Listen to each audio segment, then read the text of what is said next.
All right, who knew 90s country would evoke so much like tension amongst myself and my thoughts as I think about love, never having had love, grieving lost experiences.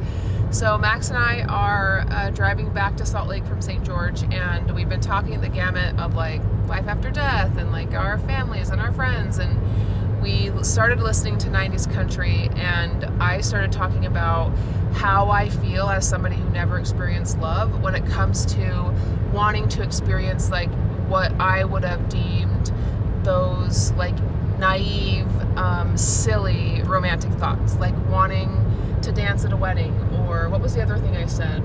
What was it that I said?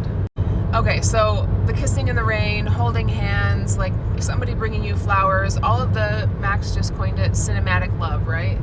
So like we were listening to 90s country, and it has a lot of that imagery, right? And I didn't realize how much I have blocked a lot of that off, because there was a point in my life where I had to cut out those type of imagery and in songs, in music, in books, because it hurt so much, because I wanted to have those experiences.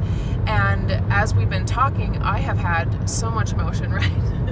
I've been crying and trying to figure out for myself, like, what is the difference between Max's experience, which is like more of a typical experience, and mine, which is never having had any experience.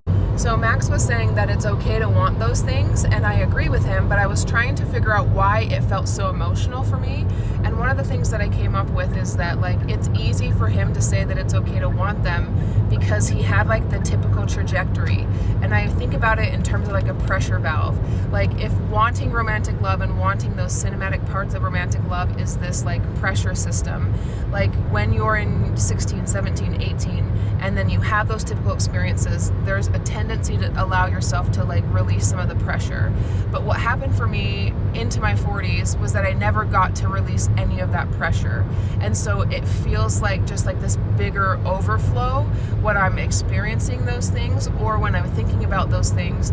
So it'll be either too negative or too positive because of the pressure valve release. But I don't know if that resonates with anybody or if they get what I'm saying, because in reality, I don't even know what I'm saying, right? I think I've been talking about this for how long now? Like 35 minutes, 40 minutes, and I can't figure it out. So there's just some real-time dialogue on the difference in how that feels, and I don't even know. I just wanted to kind of post this because I wonder if it's relatable to people, of trying to figure out the grieving process of like lost experiences and like what that looks like. And who knew that it came courtesy of 90s country.